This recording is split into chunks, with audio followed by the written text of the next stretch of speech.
Okay, hiya. Like Stuart said, I've been to the Scottish Unemployed Workers Network. We've been outside the brew, the Wellgate brew. Well, I've been working with them for about the past 7-8 months, but they've been here a lot longer than that.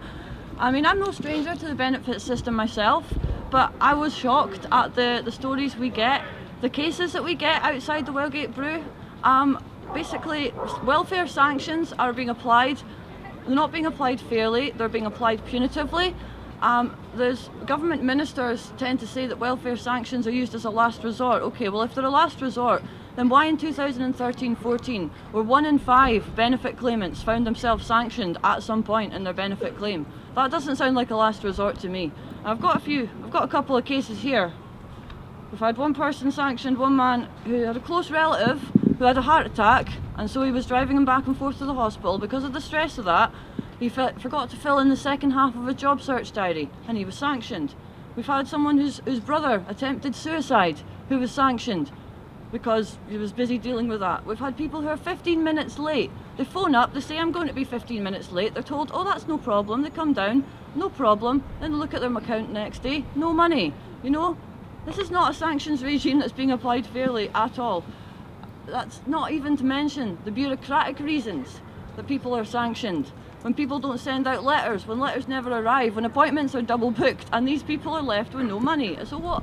I mean, what is a welfare sanction? That is leaving someone with no benefit money for 4 weeks, for 12 weeks, or for the longest period, up to 3 years, without any benefit money coming in, okay?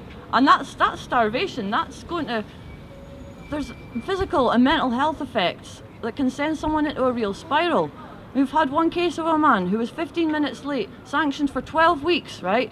And he ended up using his housing benefit to pay for food because, you know, he didn't have any money. And he ended up homeless. And he was assaulted when he was homeless. And he ended up not seeing his kids. And this is a spiral. This is a cascade of events that happened with one welfare sanction. This isn't right. This isn't right. I mean, we hear heating or eating. Heating or eating, the grim choice for the poor. Well, a lot of these people can't afford either. They go to a food bank, they get food, they come home, and they've got no money to heat it. They've got no money for gas or electricity to heat it. It's terrible. I mean, the impact of sanctions goes well beyond the individual into the wider community, okay? This isn't just about the unemployed people. We've had one figure, I think, back near the referendum, £20 million out of the Dundee local economy because of welfare sanctions. That's £20 million, and this isn't an economy that can afford to have £20 million sucked out of it willy-nilly, okay? It's really not. And I mean, we stand behind the porters. We are absolutely, as well, in support of the porters, the support groups for the porters, because low-paid workers and unemployed workers, it's a sustained attack on the poor that we're seeing at the moment. And there's one sentence in this leaflet that I really do agree with, and that's here it is. Harsh treatment of unemployed workers and poor working conditions are two sides of the same coin. And that's true. Because I mean, if you're scared to complain about poor pay and poor conditions because being unemployed is so terrible, you're not going to make a fuss, are you? I mean, we've got unemployed people being sent on workfare for 35 hours a week to work for their benefits. This undermines the concept of paid work. Why would you hire an employee on minimum wage when you can get someone on workfare for free? And this has happened. Argos, Asda, Superdrug, all these companies have gotten in workfare people instead of paying low-paid workers. So I mean, this reaches beyond the unemployed. It really does. It reaches. I mean, when Rachel Reeves stands up and says, the Shadow Pension Secretary says, we're not the party of the unemployed. That's, what was it she said? We are not the party, yes. We don't want to be seen, and we're not the party to represent those who are out of work. And that's terrible, isn't it?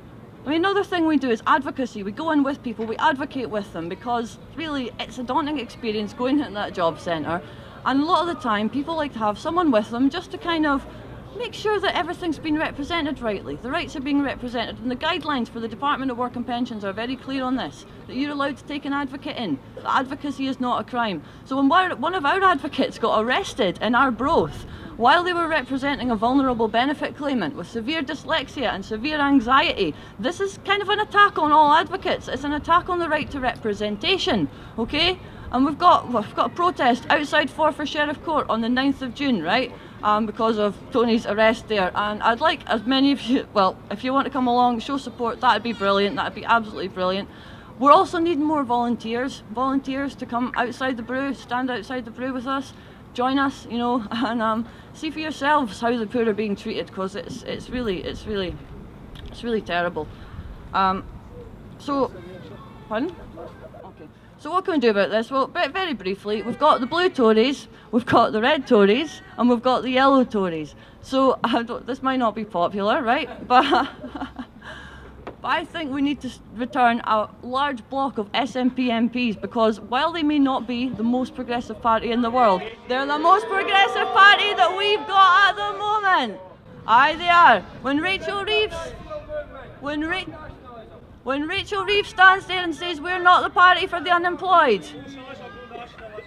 In 2008, it was proposed to Gordon Brown's government that welfare sanctions, single parents, should be exempted from welfare sanctions, and that was rejected. And that was rejected in 2008 by Gordon Brown's government, not by any Tories. That was by the Labour Party, okay? When Ed Miliband stands up and fights the SNP on the issue of full fiscal autonomy. Fair enough, fair enough. I'll bring it back to the Scottish Unemployed Workers Network then. Okay.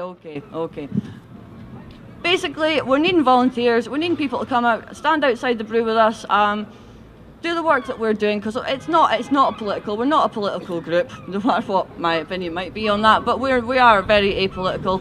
We're outside the brew, a couple of days a week, speaking to benefit claimants, just getting their stories, seeing how the poor are being treated under this government, because it's a mess, it really is. Thank you. Thank you, Ailsa, and again, thanks to all the